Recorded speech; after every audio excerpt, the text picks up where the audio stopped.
is happening, everybody? Welcome back to another episode of the Acknowledge Him podcast. We are your hosts, Avedon and Yofi Smith. And before we do anything at all, acknowledge Him. Acknowledge God. Father, we thank you for this day. We thank you for the time of fellowship. We thank you for this episode. And we just thank you that we give you glory in what we do. I thank you that as you are strengthening us and continuously to renewing our minds, that we see what you see, we hear what you hear, and we speak what you speak. For in Jesus' name we pray. Amen. All right. Man, How you doing, my brother? I am all right. I am all right. How you feeling? Feeling good, feeling great. We got Matt in the chat acknowledging God. What's going on, brother Matt? Praying for you, my brother. So I want to. I don't know how we're going to start this off. I know I'm in a different environment today. I'm using my actual computer this time instead of my cell phone. I said today I might do this for the podcast. I want to get used to just being out here and talking back on camera again.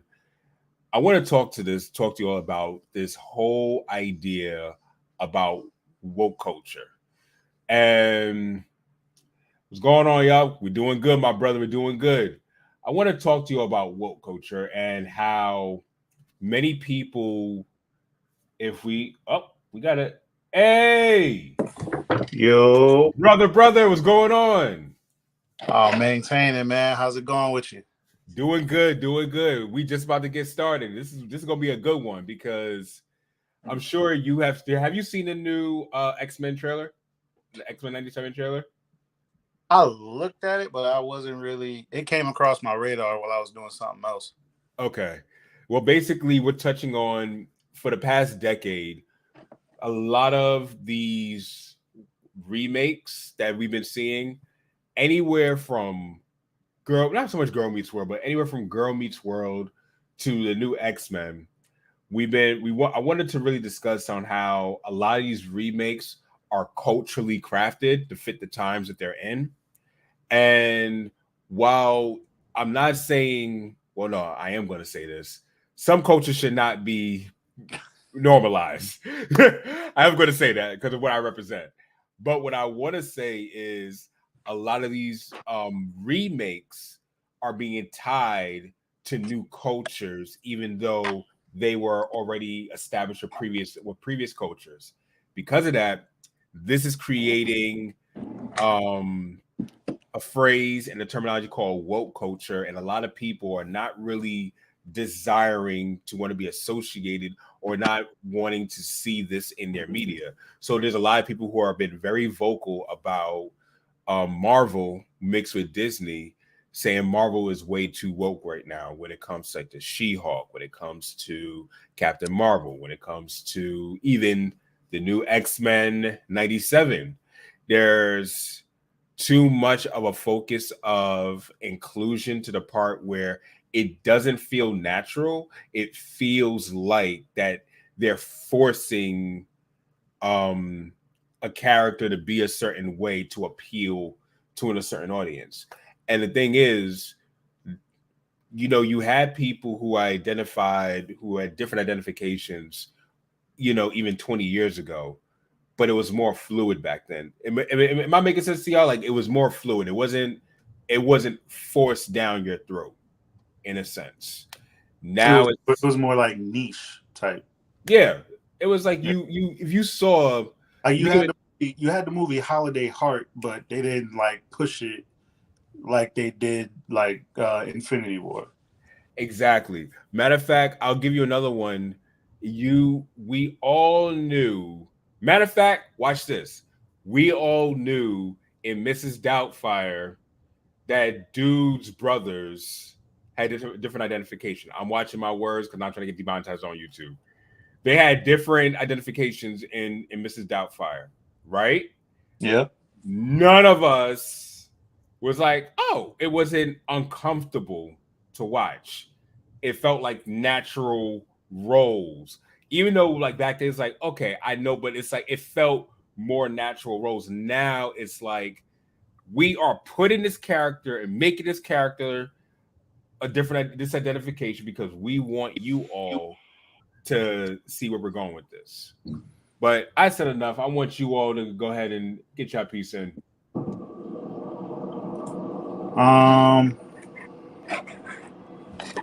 Sorry, I'm trying to make sure my stuff's set up straight here. Can you still hear me? Yep. Yeah, I mean, I kind of agree.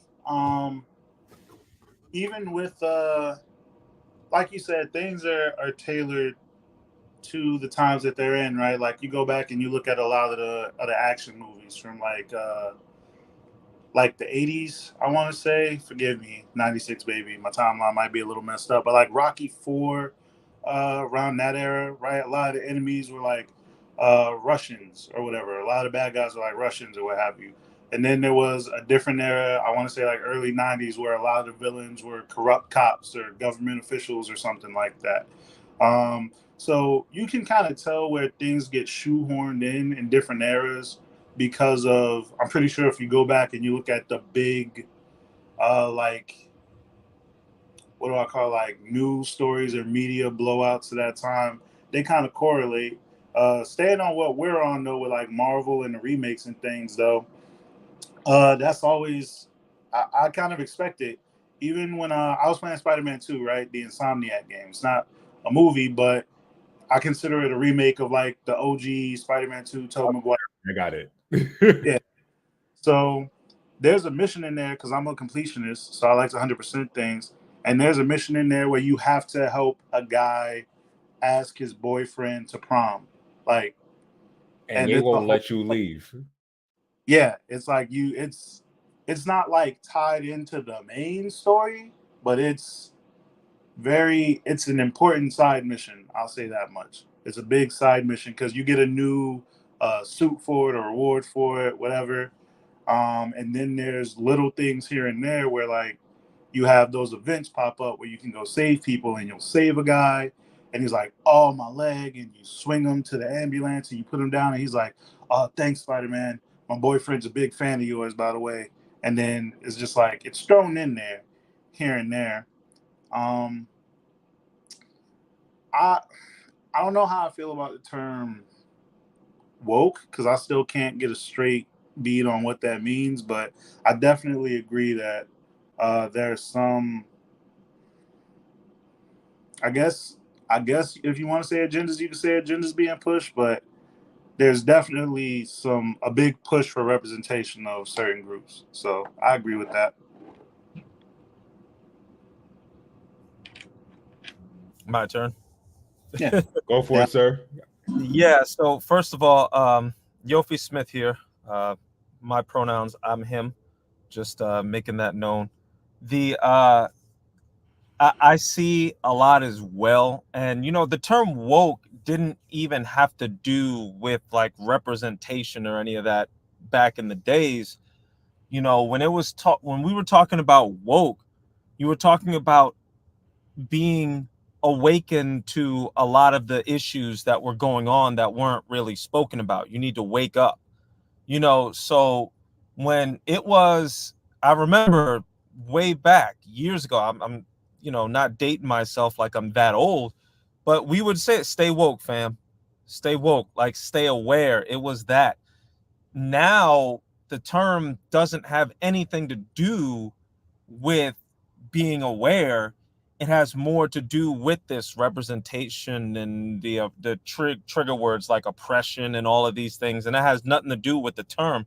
But because that's what the term is being used for now, that's why we go with it. So when I look at, are these remakes woke, I would say a large portion of them are, particularly in mainstream stuff, not necessarily underground, but the larger that a franchise is, the more I see pandering to the I'm not sure of what terms we can use in order to be demonetized. And you are exactly right, bro, with that comment. I was going to get all into that, but yeah, the bigger the company, the more I see that you'll notice, like, the last Spider-Man game that I played, since you brought up Spider-Man, KT, was Ultimate Spider-Man for Xbox,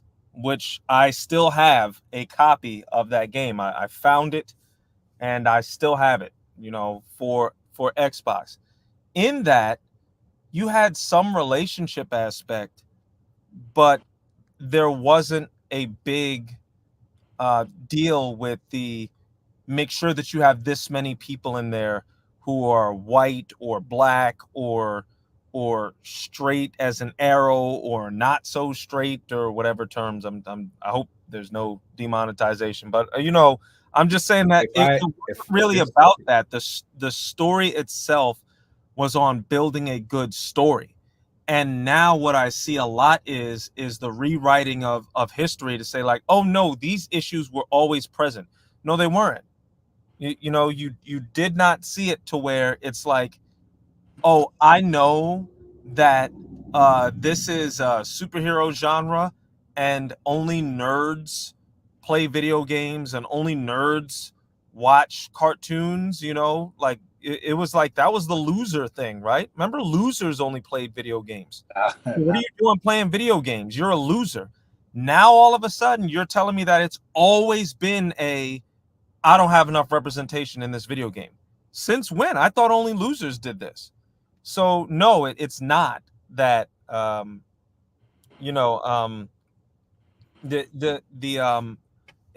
just see it as that these issues were not always present, and they are now. So I have a lot of thoughts, but I'm going to keep it at that so we can keep this going.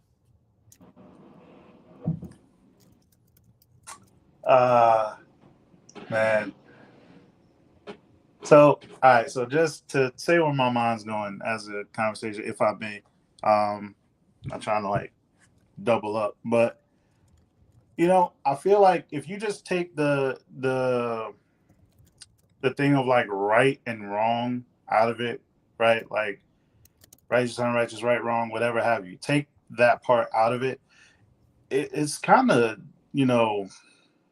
as far as the media aspect of it, it's kind of natural because you always have a culture and then you have a subculture and that expands. And then it's a whole bunch of like, oh, I don't want to see this. Oh, but we're going to make you see it. And then that subculture becomes so popular that it becomes a new culture. And now the old culture becomes a subculture. Because it's not like this stuff wasn't in like comics or movies or things like we said way back. Because like I know for like my DC fans, like we don't talk about the pink kryptonite. Like that's one of the biggest Superman jokes out there. It's like we don't talk about the pink. Yeah, I know that joke. Yeah. So it's not like it never existed, but now because just like gamers have become a larger group, and in this world where we are now, where social media and just the connectedness, because my words are escaping me right now. I've been dealing with kids all day. We're all so intertwined, and we can spread whatever message so far. So these groups get larger and larger. So now we just see it more. It's not to say that I can't speak to if it's at the same level or bigger or smaller than it was, but we can just see it more now. And those people get into these positions where they can influence whatever story. And then you do have some people that just write things in so that they can get money from certain groups. Yeah, to me it's nothing out of the ordinary. Yeah, I mean that. Oh, go ahead. Yeah, I would say, like I said, there's nothing out of the ordinary for sure. And it's like one of the things that I would say that I have noticed is this is something that I'll even take this going as far, like you said, we used to talk about video games. I even talk about Final Fantasy VII Remake as one of them. It's like you have added things. Now, for sure, for those of you who play Final Fantasy VII Remake, some of these, you had some themes that were there in the original game, but it's like, it literally feels like, all right, I'm gonna go back to the Walmart. Look, everyone knows it's in the wall market where hold up, let me let James in. What's going on, James? Not much. I saw the chat and I'm like, yo, I gotta leap in on this one. Nah, it's all good, man. Welcome, brother. Glad to have you on, man. But when it comes to Final Fantasy VII Remake, they had this one part, and to your point, Kahari, like this was part of the main mission. Like you had to do this in Final Fantasy VII Remake, where before in the old game you had to dress up like a girl to get past. It was funny. That was a funny part back then in 97. But in this game, Cloud always had one and no parts in it. And Aerith or Eris, however you want to say, hold on, let me fix my camera. Eris or Aerith, however you want to say it, is pushing Cloud to basically meet with somebody who identifies differently. And he is basically, Cloud has to do a rhythm dance game with this guy. And on stage in front of everybody, they give you a makeover. So you had to do a rhythm dance game with somebody, and they give you a makeover on stage, really against your will. All right, I got to speak to it. I got my hand is up. So, and that's the thing. I haven't played the new Final Fantasy. I haven't played video games in a long time. I have a Nintendo Switch, but I'm kind of out of the. I'm very, my life. Yeah. The thing is that I did play Final Fantasy. Growing up, I played all of these games, Chrono Trigger and all of them. So it's just like I understand certain things. Like as far as the culture, sure, you had Cloud dressing up as a girl to get into to rescue Tifa, but that was the joke. The joke was because of Cloud's personality. Now, the difference between Final Fantasy and all of these Chrono Trigger and all of these things and animes and TV shows and books that I've read, all of these things have shaped how I write today. I write books. I love stories. I love all of these things. So the thing is that you're talking about character. Brother James brought it up. There's lazy writing going on because right now the essence of a person's character is not who are you? It's not who are you? What are you going to overcome? There's no hero's journey. It's not about any of that. It's about who do you want to go to bed with? That's just the identity. And that's where I have an issue with a lot of these remakes, is because that is the front and center point of everyone's character. So it's like, what are we going to do with, and I'm not saying that Final Fantasy Remake did that in a sense. I know that there was that one thing. I haven't played the game.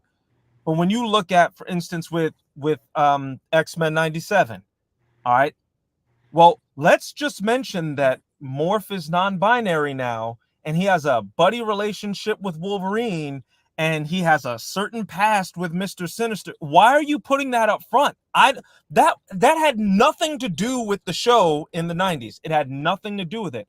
So why are you putting that up front? Why are you telling me that you took the voice of Jubilee, which was one of my favorite voices? She is no longer the voice of Jubilee. Why? Because she's Canadian and not Asian. And Jubilee is half Asian. So she can't possibly voice Jubilee. Wolverine is Canadian, so you could still have Cal Dodd as his voice. Rogue, they have her voiceover is now big certain activist, because she identifies, she doesn't like dudes.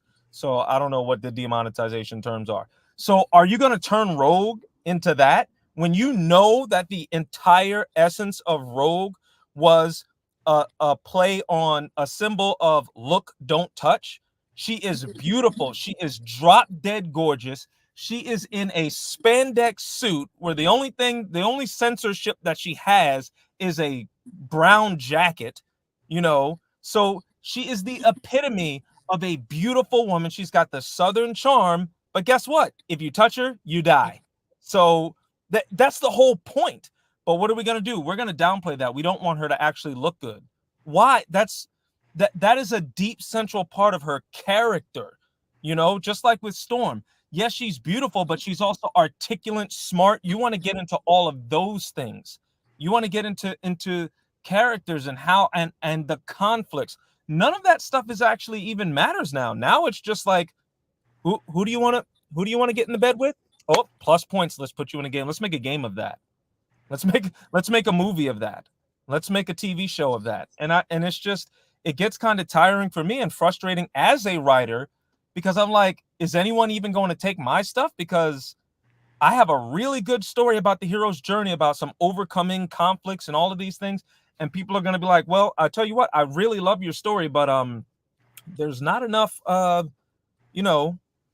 lust in here. I got to tag back in now. This is where I got to tag back in, because you was told by Dallas Jenkins himself, we no longer need the Hollywood seal of approval. I agree. Because now we can go direct to consumer, which is something that, I'm going to talk more often about on my channel, my other channel. The fact that we can go direct to consumer now, we don't need a gateway stopping us. Like in the music industry, you don't need a music label to get your music out there no more. Effectively, you don't need a storefront to get your products out to the world anymore. Like, you don't need a physical storefront. So for you, all you need to do is to make it, let people know who want it, it's available, and it will do well.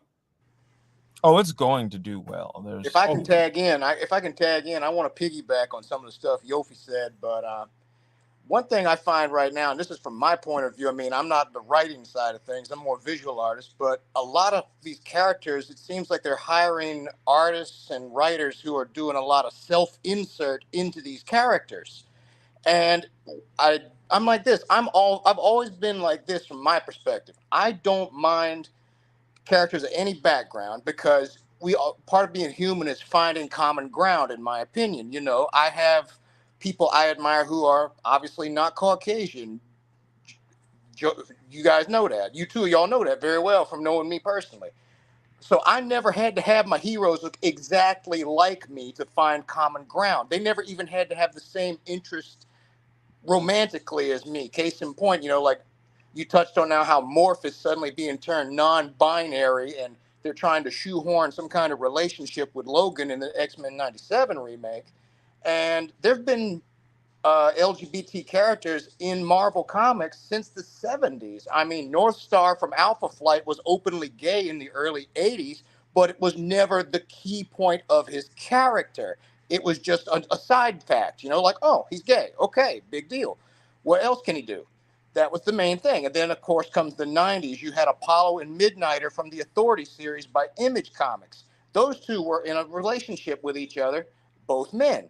But that was just a side note to the fact that these guys were like the rated R versions of Batman and Superman. And now suddenly it's like they're trying to tell us, okay, we want to see our aspects of our characters in every walk of life out there, in every universe. And instead of creating new characters that would fit into the universes that are established, they're finding it easier to just completely rewrite them all to fit their ideas. Yeah, case in point with that, Iceman, this was huge. For me, I loved Iceman in the 97 in the X-Men 90 show.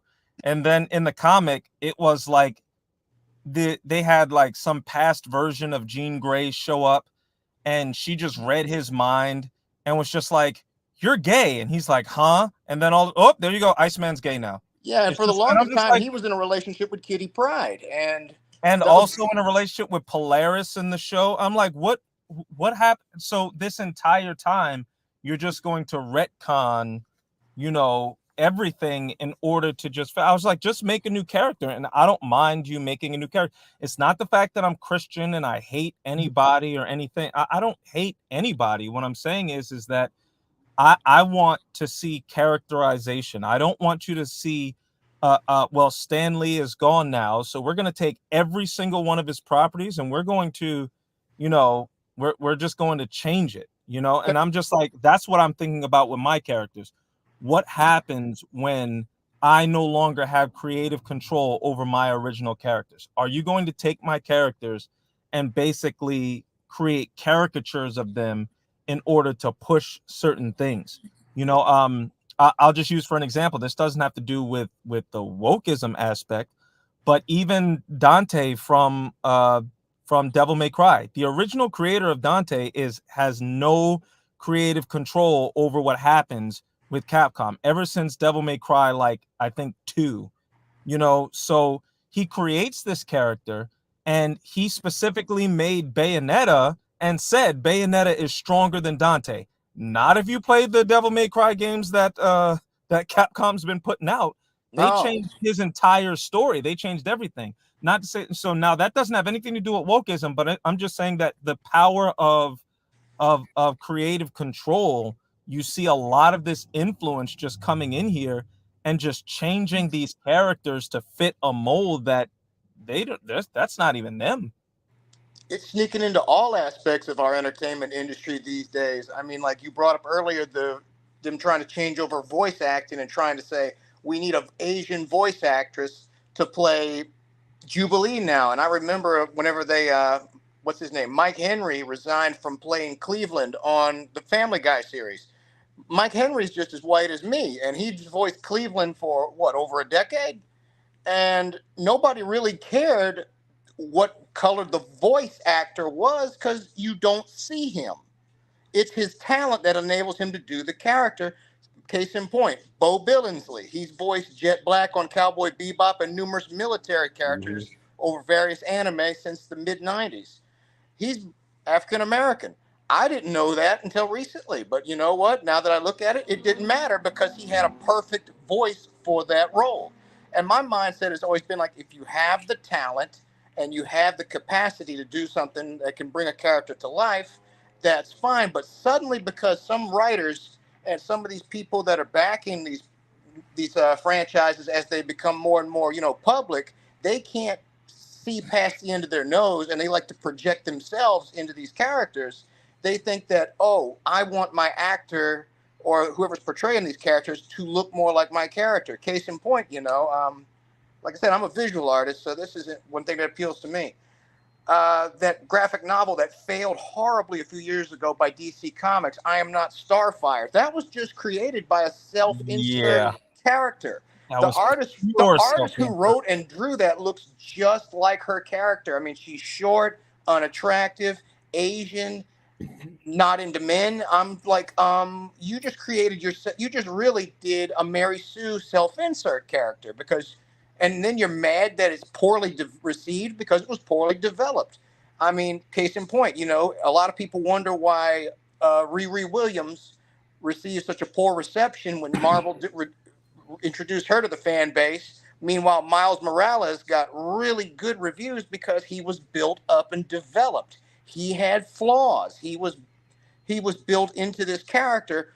Ironheart was just thrown in there. And by the way, she's just smarter than Tony Stark because we say so. Exactly. Case in point with her. She built an Iron Man suit on the level of Tony Stark's Extremis technology because in her college dorm with no money because she's black and because a woman. Reasons. That's why.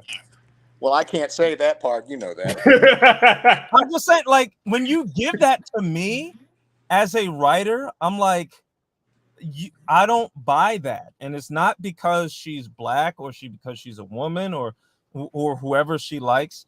It is the idea of you're expecting me to spend money when you're not putting the time and effort into what you're doing. Like I've worked with you and I'm like, okay, this is what I need you to draw. Like you came up with some of the concept art of my characters before I even had any of these things. Now it's like I'm gonna release it as an actual book, but I spent years on it. Like KT will tell you, like I had this stuff for a while, and I'm like, you have to really work on building the characters and all of that. So I just don't agree with we're going to take an established property and we're going to downgrade it in order to send messages. Like so I'm gonna stop because we got Avedon and KT on the line too.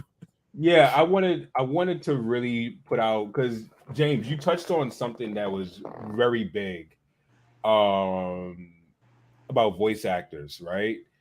And a lot of people may not know this. Y'all know this, but James Avery was the voice of Shredder for how many years? Oh Yeah, God, we grew up with him, man, and yeah. and also he was, and one thing too, he was also one of the original voice actors on Fist of the North Star. Yes, he was. Did y'all also know he was also the narrator voice of and a one of in the Nightmare Room? You know, I Uh, don't remember that, but I don't remember watching it, but I heard of it. he was Shredder. He was War Machine in the Iron Man cartoon.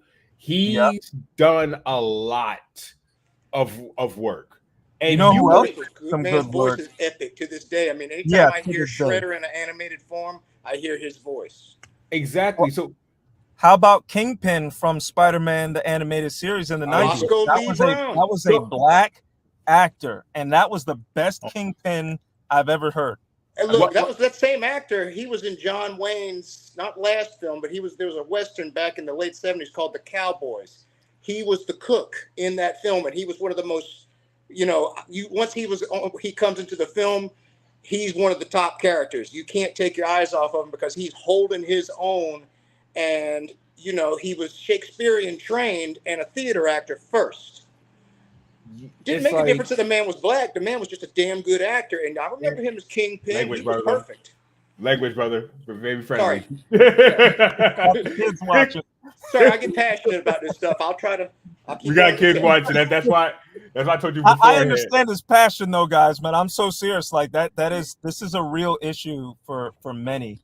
And I wanted to really just even go in. It's like I because we talk about representation, right?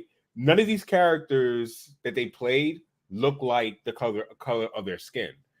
Go even to Sonic. Hey guys, Steve Urkel. Jaleel White. Jaleel White. Sonic. So it's I, like well, he's not an anthropomorphic hedgehog, so I guess you need to go get that for the next voice of Sonic, because you got to represent, you got to look like and be your actor. We need to go get a Kryptonian, okay, and Amazon, You're forgetting right? Samurai Jack. Samurai. Well, you weren't born in the I, feudal era of Japan, so you can't voice Samurai Jack anymore. I was gonna say Kratos. Kratos, which You're you not the got god of both war. of them. We need to actually summon the god of God. war in order to voice Kratos. We need So to do, it's just like, and I'm being sarcastic, of course, and I don't mean to be mean or to hurt anybody's feelings or anything like that. But that's why I was talking about this is a slippery slope. it Where is. is the line drawn if you're going to say it's no longer about your talent? It's no longer about characters. It's no longer about development. It's no longer about a good story. It is about how many flags we can get up here, how much representation we can get, how many boxes we can check. I was like, where does it get to good? When we were every story, it's about, and I'm gonna bring in Christianity. I believe that every story revolves around the actual Bible. That's why the Bible is, even to me, it's not a fictional story. However, it makes for extremely good fiction. I was like, if you read the Bible as a fictional text, it is an amazing text. How many stories do you see where a character gets humbled, sacrifices himself, and then gets exalted? People love to see that. Where's Vegeta? Vegeta went through a humbling, and then he sacrificed himself for the greater good. It's family. Shadow the Hedgehog sacrifices himself for the greater good. Thor's first movie, he gets humbled, sacrifices himself for the greater good. I'm like, all of these stories are in the Bible, So I'm not saying that you copy the Bible. What I'm saying is that this is real life. These are real people who are in the Bible, and they go through real issues. So likewise, we go through real issues, and we like to see that portrayed on screen. Everybody likes to see somebody who got done dirty and then overcame it. Everybody likes to see, James, you went through a lot of hard work in order to lose weight to gain muscle mass. You fought through and beat the crap out of all of that fat. You just beat it. You defeated it. I'm still Everyone working on wants to do that. Still working on it. But I mean, everyone loves to see those types of things. So on screen, we want to see that. It's not just about, oh, you look like me, so because I'm also overweight or whatever, I just want you to just be overweight. Don't Everyone loves an overcome underdog story. anything. Just look like me so that I can feel comfortable. Everyone loves an underdog story. Everybody. We all love the underdog story. Why do you think we like the movies like Rocky so much? Why do we think we like watching Creed? Why do you think it's storytelling? And I think the part that I think we will all agree on is that when you force narratives, you ruin the storytelling because you're no longer telling a story that people want to see. You're telling a story to fill up seats so you can get paid. And we could tell the difference. We could tell the difference that it's the priority is not to serve an audience. The priority is to get whatever the audience says they like. All right, and let's put this out there. We don't care how manufactured this looks. We just need to fill up these seats. That's what's Yeah, going butts on in these days. seats. A lot of places. I mean, right now, I mean, that's when Marvel, since Disney bought them, really, Disney isn't really interested in what the old head fans really think. So, well, that's why a lot of their characters are so deviated from what we all saw in our comics growing up and even in the animated forms in the early 90s. I mean, they really are just concerned with beating the same. That's why, if you'll notice, a lot of the films are kind of formulaic. And suddenly it's happening to the series too, but they're ignoring what made the characters tick. I mean, case in point, I saw one episode of She-Hulk and turned it off because they totally ignored the fact that the character was meant to be kind of a jokey version of a bit jokey because of her alter ego was, over the top, confident, sexualized woman.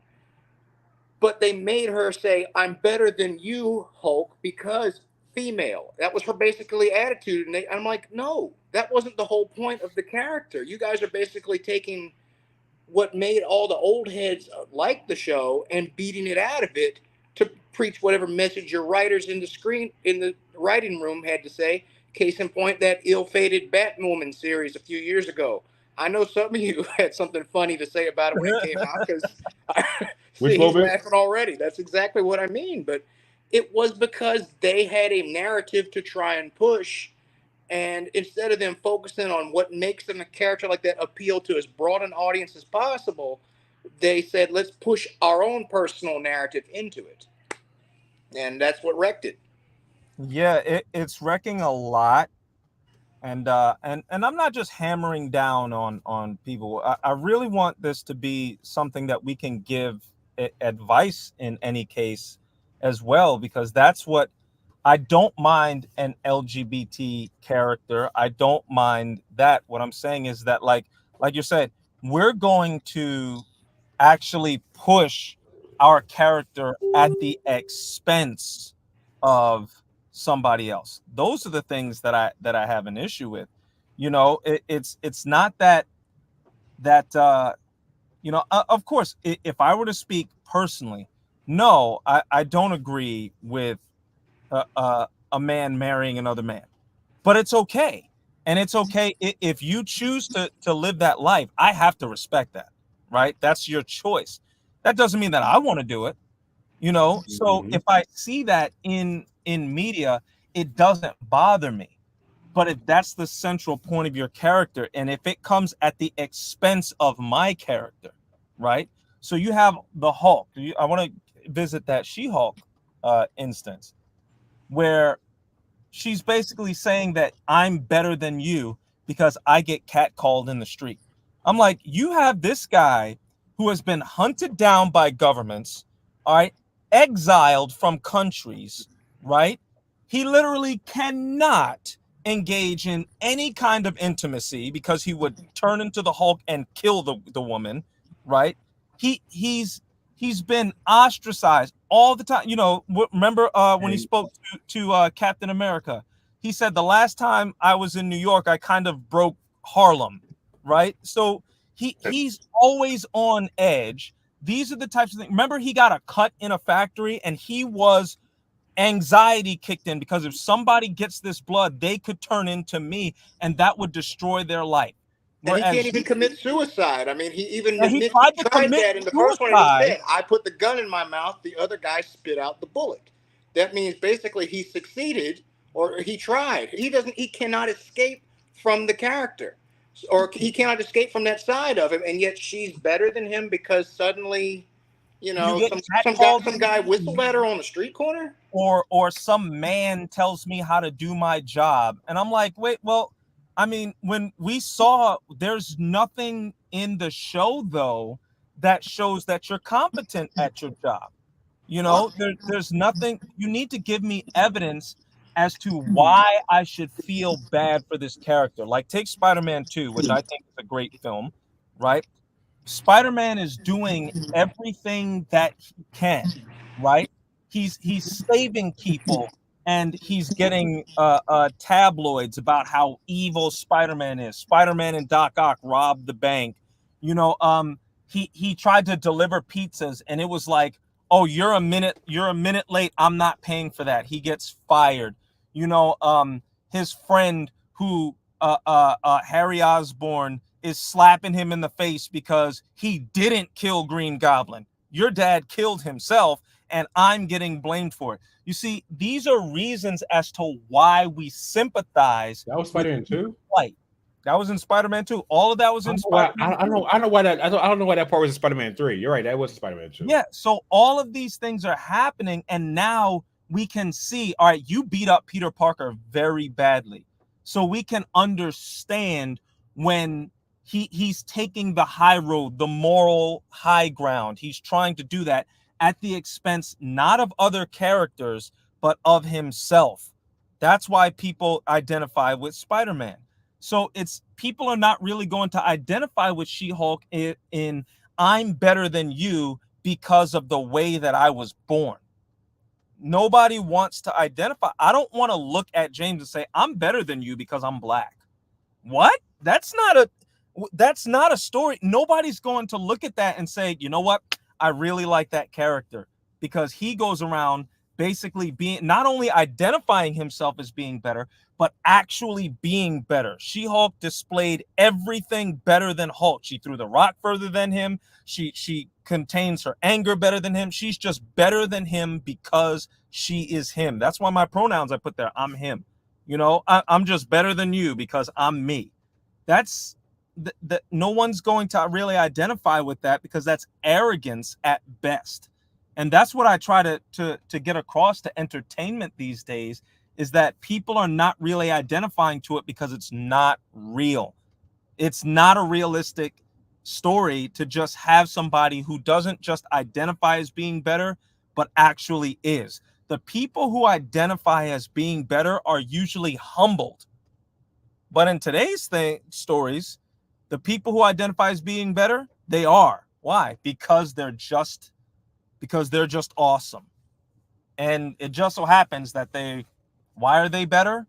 Because they are, they're not straight as an arrow, or they're this group, or they're the L, they're the G, they're the B, they're the T, they're the plus, the S, whatever you add on to it. It has to be, they are that, and because of that, they're better than you. And it's difficult for anyone to identify with that, because if you do that in real life, because anybody back me up? I mean, come on, you really put that picture up here, bro? I did, because we still would. I want to rope it back in, because we as podcast fashion, we went off track for a little bit, but it's fine. But I wanted to jump into what you're saying, because, like you're saying, it's like when you look at this, it has nostalgia feel enough. It has enough appeal to make anyone who has seen the original show, off glance, get their attention. But it's one of those things where it's like, all right, I'm gonna use an analogy. In fact, Yofi, you're gonna appreciate this analogy. It's like waving a fake $100 bill in front of you. Mm-hmm. And it's like, until you get closer and you really look at the bill more, you know that bill is a fake. Just like with this, you look at it a bit closer, you start to notice a few things like, wait a minute, this isn't what I remember this to be in any way, shape, or form. It's one, there's people already speculating they're gonna make Storm go a different route by her haircut. I don't think I don't even think Storm's gonna be the one, but if they do that, that would just be overkill, bro. Like, are you serious? Do you know anything about Storm at It's all? it makes those, but you like you said, but think about Rogue. Look how, like, you mentioned the certain things about Rogue they did differently as far as her design and everything. Even Bishop, they cut his hair. Yeah. Which I'm even wondering what happened with that. It's like there's a lot of changes that makes it seem like, where are y'all going with this? Like I said, now it's speculation. A lot of this stuff is speculation. Some stuff is confirmed, like with Morph and everything, but it's like, where are we going with all this? That's my question. So, if I could touch on that part, because as we sat, we talked a lot about the representation and everything. I decided that my answer to the original question is no. Right? We talked about, are these remakes woke, and then Yofi talked about what woke used to mean about being awakened to like the issues and the problems. I would say it's more like an Inception deal, where you were asleep and you thought you were woke, but you're still in the dream. And that's what they do now, is that they sell dreams because they don't attack like the real issues, but what everyone says is the issue. Like, these people might think the issue is that, oh, we can't see ourselves on the screen. I rebuttal that with just looking a different spot, right? Because it's out there. Because I think of the fact of, when it comes to things like that, like representation, I think of a movie I saw on Netflix not too long. It was the first time I ever saw Jonathan Majors. Was a Netflix movie called The Harder They Fall. And it was a Western, almost completely black cast. All the main characters, black. They didn't remake The War Wagon. They made a new movie, right? And they took elements There of you like go. problems and things like that. But like we were saying earlier, I can't remember exactly who said it, but like we were saying earlier, it's like they made a new character and they made a new story and they developed it. And that movie, I don't see how anyone would go at it as being woke, but it did broach some real issues of like unforgiveness and how that consumes people's lives and drives them to do things and become the people that they said that they hated, you know? And that's a real issue that I feel like a lot of people face, is that they hold these grudges from what they thought their parents did to them or what they thought X, Y, and Z person was in their life.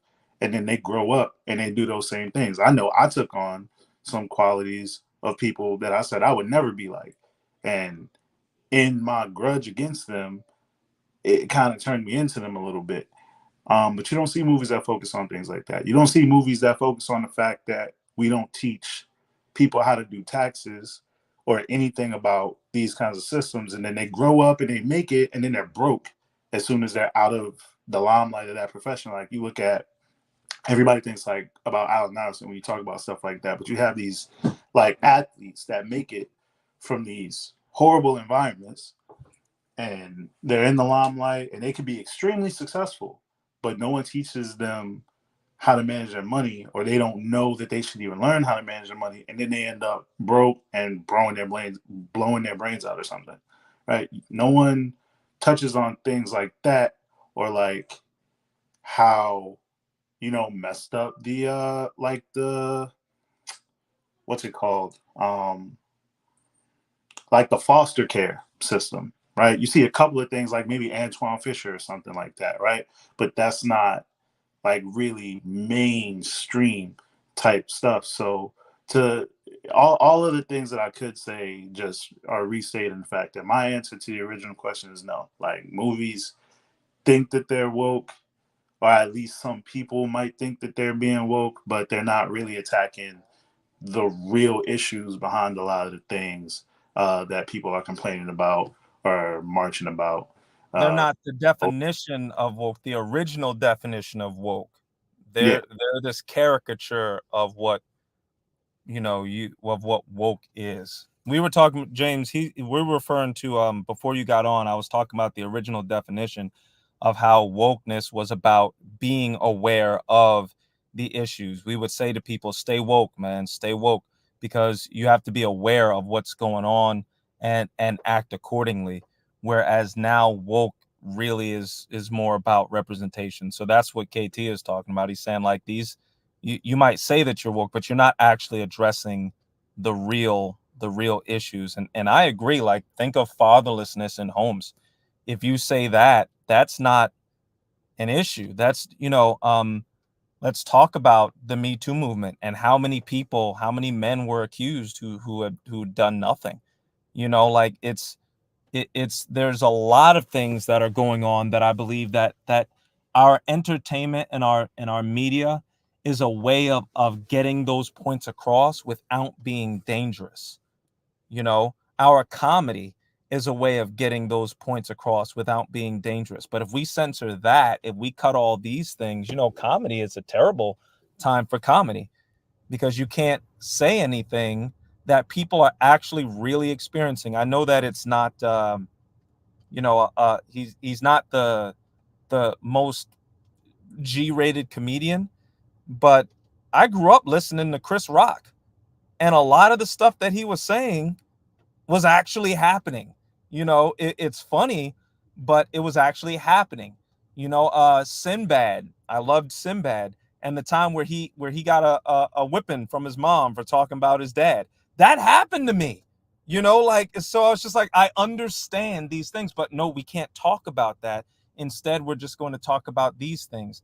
And it makes it to where it's like like you said, it's not really woke because you're not talking about these things. I worked at a school called Martin Luther King Jr. School, and it came up in my mind, something that Chris Rock said about 20 years ago. Whenever there's the name Martin Luther King Jr., there's some violence going on.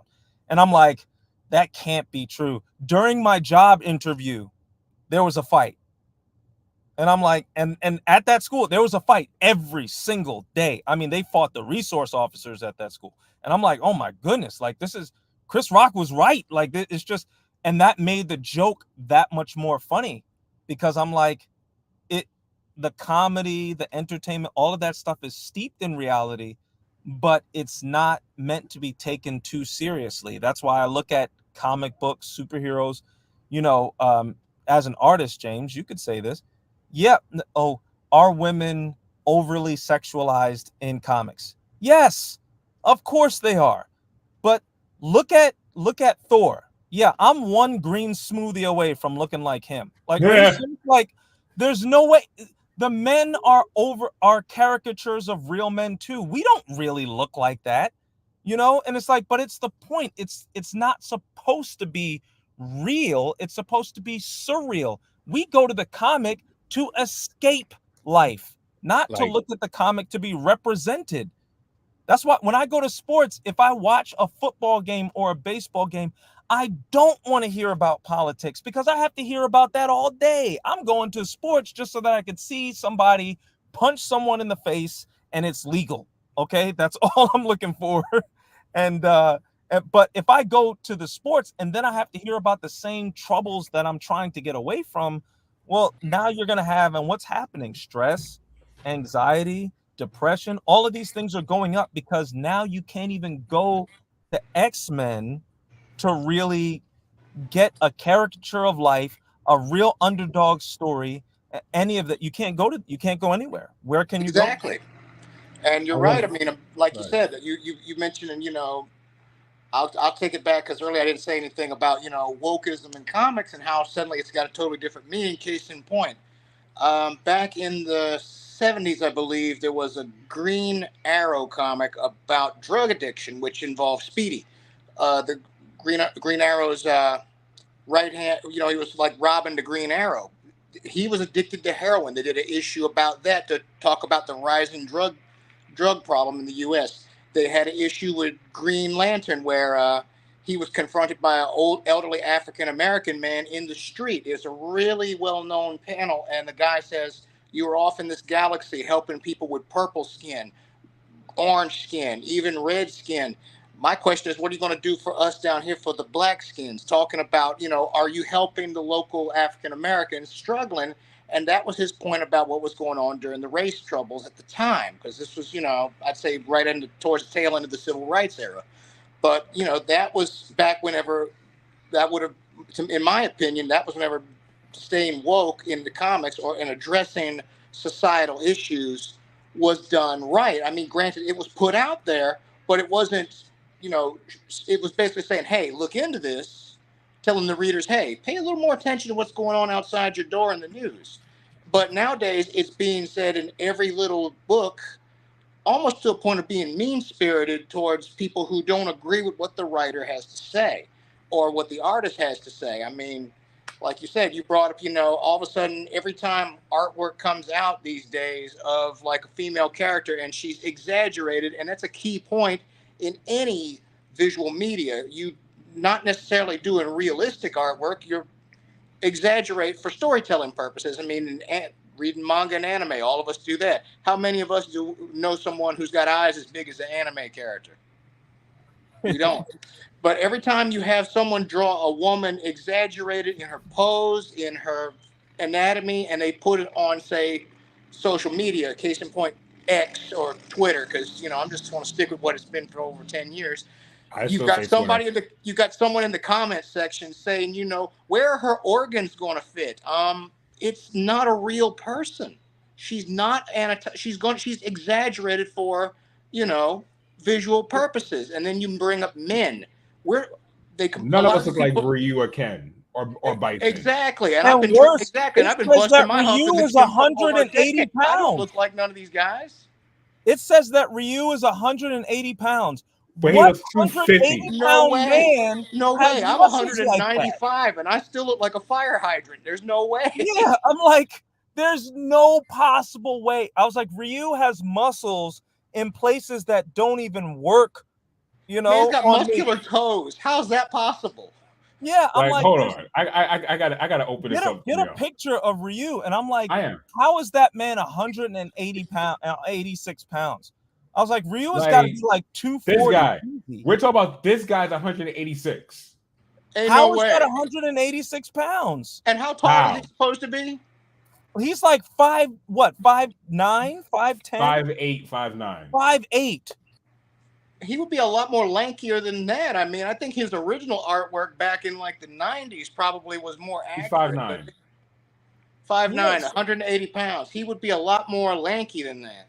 Yeah. I mean, like I said, I'm 5'6.5", 5'7", depending on what gas station I'm leaving, and I'm 195 pounds. So, and even when I cut down to 187, I'm still not as jacked as that.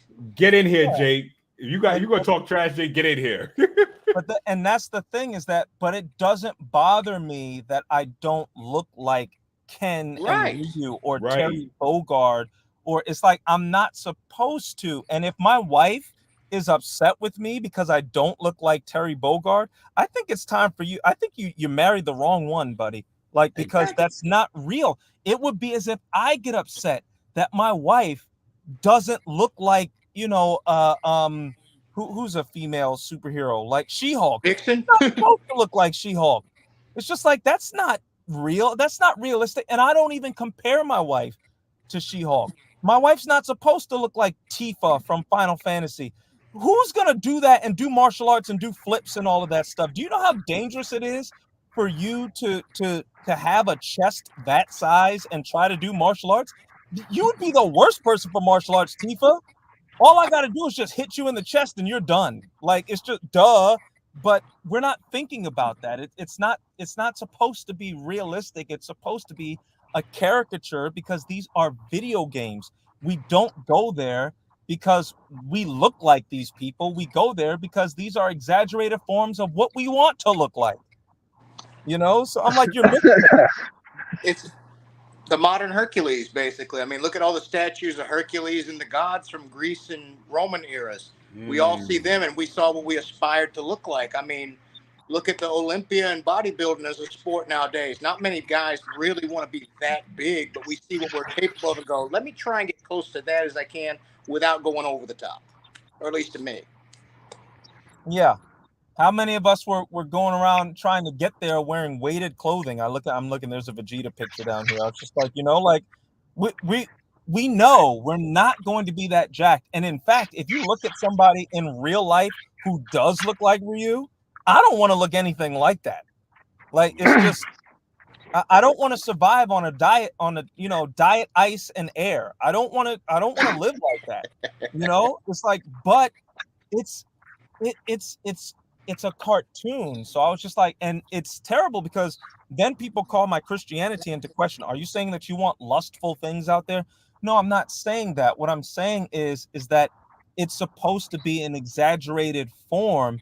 And because of that, you're going to run into something that is not, 100% chaste. And I get it. I understand that. I'm just not going to destroy all of that in order to, in order to preach, because then at that point I'm doing my self-insert.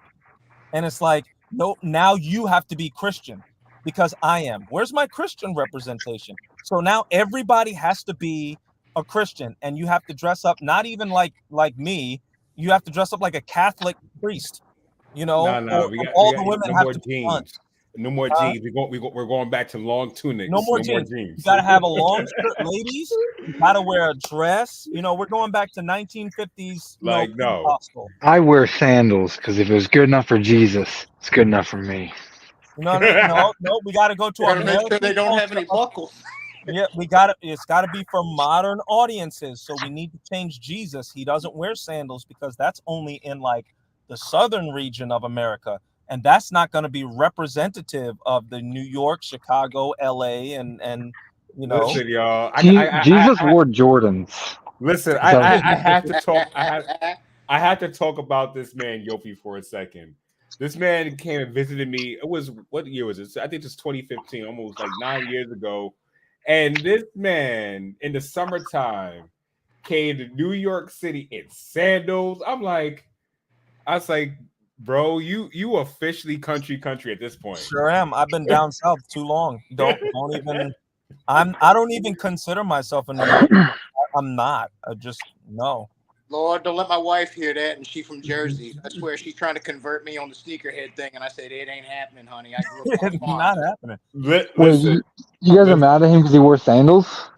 I wasn't mad at him. I was just surprised. Like, okay, you gotta put cultural perspective. I'm so sorry that he doesn't have to walk 30 miles to go to the gas station or the side, like the corner store. I'm sorry. He can actually like relax on his front porch without people being like 5 feet from him. I don't even know what traffic is. See, first of all, what we're not going to do, well, first of all, I'm not even trying to move back to New York. So talk about New York. I don't even live there right now. Shoot. Hey, but you told me to come in here because I was talking smack. You going to came in and talk smack. What do you want? Hold on. I'm sorry. Let's get Jake's final thoughts, though. I mean, we are at the hour mark, and I think, we kind of, James and I kind of hijacked this podcast from you, Abaddon. So, I listen. I step back. Listen, a good host knows when to let people. You co-host. So Hey, you should be happy, Yofi, that our good boy Dr. Doom, as we called him, isn't here because he doesn't know him that well. Oh, we gotta get him then. Oh, Abaddon can tell you that fellow I'm talking about. You know who I'm talking about. He would have hijacked this and just went completely off the rails, and this would not be kid. I know, but that's my brother. I love him, man. He's doing his best in everything that he does. Oh, I know, but this is right in his wheelhouse. It is. I do need to say this though, if you can put up that X-Men picture again, I do want to say this about X-Men. I think it's very important because I'm pretty sure there are like hundreds of YouTube videos on X-Men 97 and, but I do want to say this. It's being said, and if anybody's ever heard this, It's a lie. Okay, I gotta say this because history is being rewritten. It's being said that X-Men has always been about representation, and that is not true at all. Okay, the entire X gene, Stanley, it's on record. I know that they'll try to erase it, but the X gene, the reason as to why you see more um, Rogue, Beast, Jubilee, Gambit, Wolverine, Bishop, Storm. The reason that these characters were created with the X gene is because Stan Lee was tired of coming up with origin stories. So if he That is just true. said, we're just going to say that they're mutant, they were born with it, and that's why they have powers. And he said, and then I can make up whatever I want. So when he started that, yes, it was about getting them to be as diverse as possible because he did not want every mutant to have the same power. So when you talk about diversity, Stan Lee, when he was mentioning diversity with X-Men, he was talking about diversity of powers. And of course, you can address bigotry and things like that. He admitted that you could address bigotry with X-Men, but that's not the main purpose as to why he created them. For instance, he didn't well, I don't even think he created Storm, but when he wanted to address a black superhero, he created Black Panther, right? Because he wanted to say, like, we can also have African superheroes who are smart and do things as well, right? So he wanted to do that. He created a new hero. He didn't say, I'm going to take the X-Men and I'm going to address social justice issues. That was not it. The idea that Professor X is Martin Luther King and Magneto is Malcolm X is also totally bogus, because that shows me you also don't know who Malcolm X and Martin Luther King are, because Malcolm X and Martin Luther King did not fight. They didn't even fight each other. Yes, they had different ways of approaching the situation, but they were not in conflict with each other. I still go every time I see my father with a picture of when Malcolm X and Martin Luther King met. They got along just fine. They didn't agree with all of their methods, but they were even becoming more similar as time went on. The difference is that Malcolm X was killed before we could really see the change after he visited Mecca. So I was just like, so for people who are saying that Magneto was Malcolm X because of his methods, no, Magneto was the way that he was because he's a Jew in the Holocaust. He actually went through concentration camps. So that are you just going to ignore that and try to say that it's social justice issues? No, the X-Men weren't about that. It's just that people kind of made that connection because that was a hot topic, and they're trying to say that Stan Lee did that. No, he didn't. Like he never did that. So I just wanted to clear that up because that is actually a big thing that they're trying to say as to why X-Men 97 needs to be the way that it is because it was always like that, and it was not. X-Men was not like that to address the issues of the time. That's not true. Yeah, 1,010%. these things have been like that. They've done that for that belief's been around for years. And one thing I'll say is, what you mentioned that how these comics never really address these things to what the public believes. They, I think it's because sometimes they would incorporate, like I said earlier, certain public issues into the story arc, but they had good enough writers at the time where they would do it and it wasn't as in your face. It was just subtle enough you could pick up on it and go, oh, that's happening. Case in point, Stan Lee got tired of creating all these origin stories, so he was more or less kind of like, he just basically told the writers, you guys come up with this thread for this character, that character, and address this possibly. Case in point, Wolverine and the Punisher, they were created around the same time. Logan was kind of like, he was left blank because nobody knew what to give him as a background, because he was just a throwaway character from a Hulk comic. I mean, he was literally added just to fight the Hulk for one issue, had no background, no real name. I mean, he was just known as Wolverine. Showed up with this weird cat-looking mask in like 2 episodes, and then a couple years later resurfaces in X-Men with no background other than the first name Logan, and it took him like 30 years to give the man a real name and to address his background, but him and the Punisher grew around the same time. There was James. I'm sorry, I might have drifted off topic, didn't I? Yeah. I was gonna say good before we go too far because Jake didn't really get a chance to speak yet, and I am so we're sorry. running You know how I am. Nah, you good. You good, brother. I know that. I was with him though, because I know it took when I first saw Wolverine, it was Logan.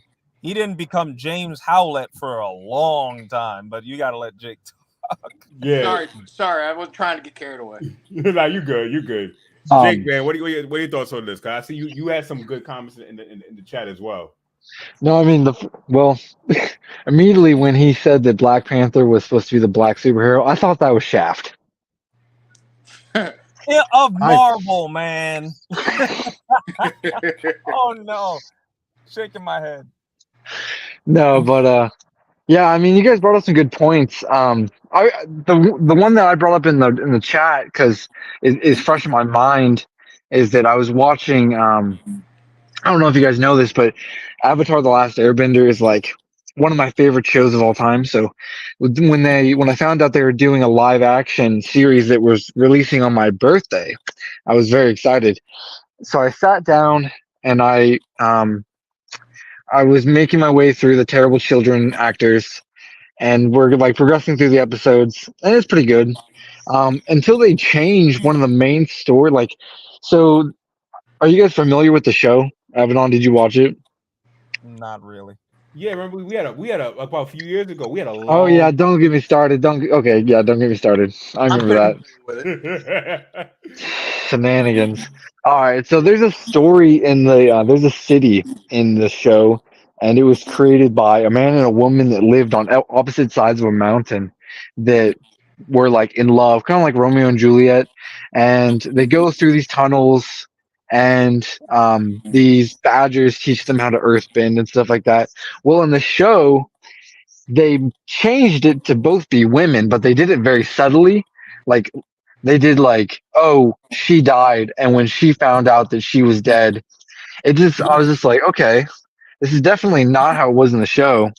Um, it's just like a weird little change that they made, and I don't have it. I don't have it. I'm like Yofi. Like if that's how you want to live and that's how you want to be, like it's completely fine.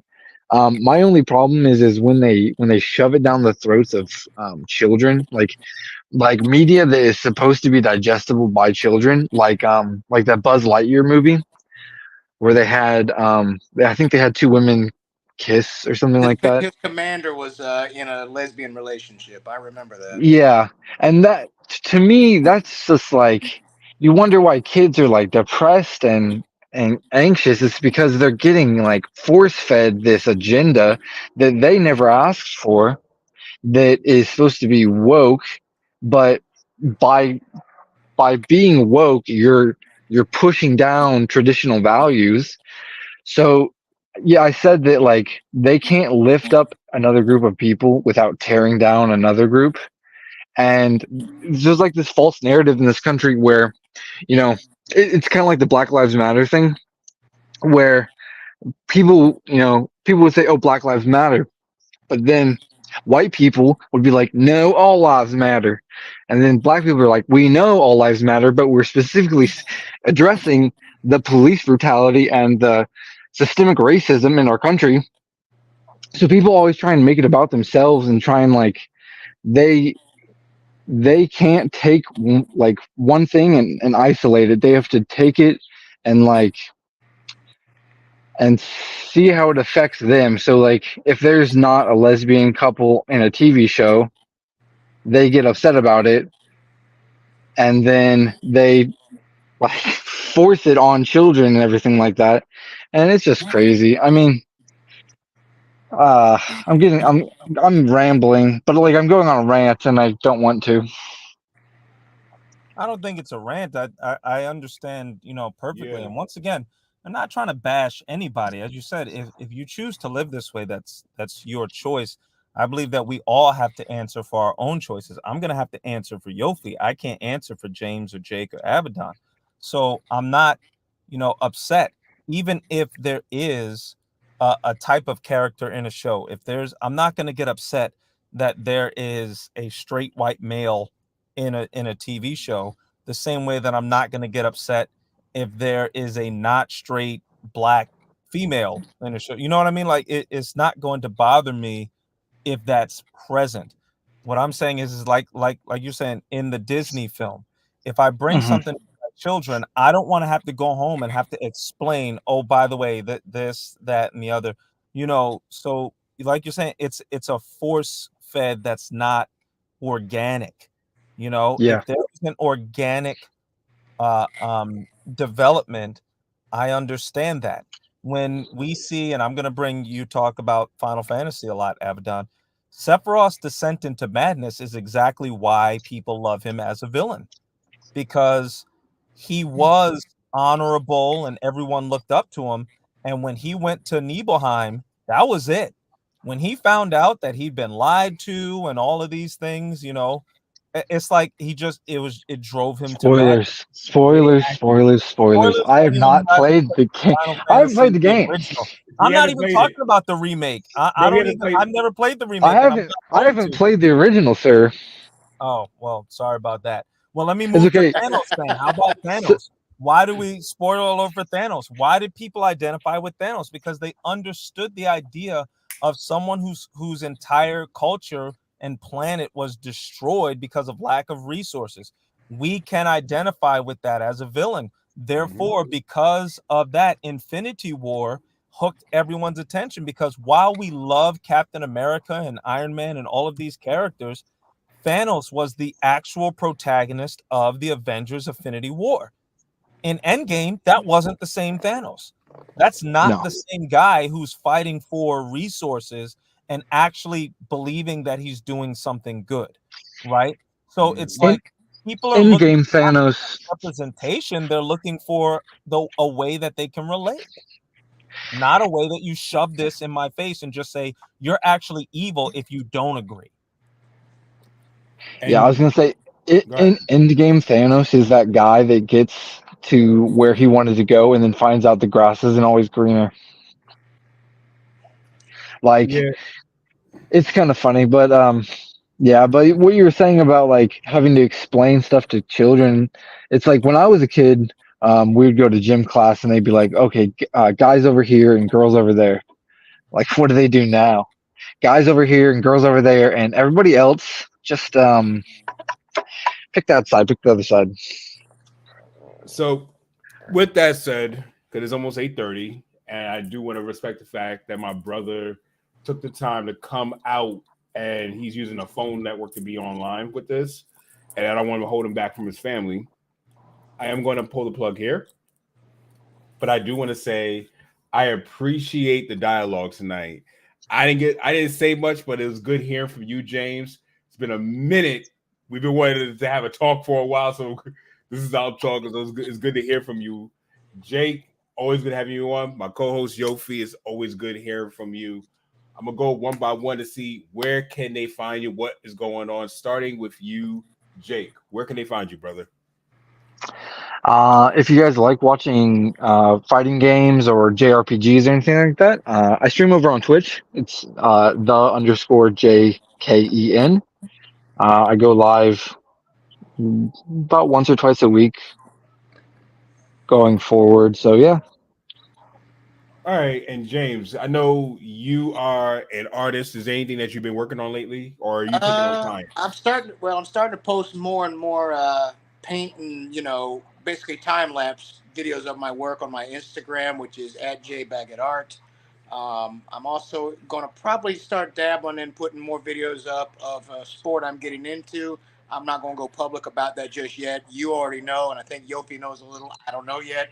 But once I get more into that, you guys will be seeing some footage of that. But if anyone wants to check out my art page, it's available on Facebook and on Instagram. Just JBaggett Art, and yeah. All right, and lastly, Yofi, where can they find you, brother? Yeah, you just type in anything Yofi Smith or Avodah Ministries. We're doing a lot. We're going to see a lot more online things as far as I think I'm making a resurgence. I'm going to return to the social media scene and things. Not so much interacting, but we're going to be putting a lot more content out there for families, and we're also, we're talking about releasing the book. And oh, by the way, James, I got to put your name in there for concept art, even if it didn't. I'm not necessarily featuring it, but there's a lot of stuff in there that I used your stuff for. So, yeah, but we're going to be releasing a lot of stuff. So we, keep that name Yofi Smith. That's what I use online. It'll be coming up pretty soon. All right, cool. And for me, anything Avedon Smith on YouTube, Facebook, TikTok, Twitter, pretty much everywhere you can find me, and even avedonsmith.com, my own website. Working on a book. That book will be coming out March 15th. Just still got the March 15th date. Hopefully by this week, I have the sales page ready so we can have the pre-order sales. I may release it to the end of March because I'm still getting some things together with that. So we'll see what's going on with that. But as y'all can see, I'm back with my regular microphone, my regular camera now. Computer's back up and running. So we had 2 shorts come out this week about music content on the main channel. Between both these shorts, we got about 13,000 views and new subscribers to that channel. Welcome, which means on this channel, you all have been watching shorts. There's 2 shorts in particular y'all been watching off. So there will be more videos coming on to this channel, both shorts and regular content coming to this channel. That being said, if you all enjoyed this video, it's going to be an epic way to end this. Hit that like button, hit that subscribe button, and most of all, you make sure you share this with a friend. This is the Acknowledge Him podcast, and we are out. Peace.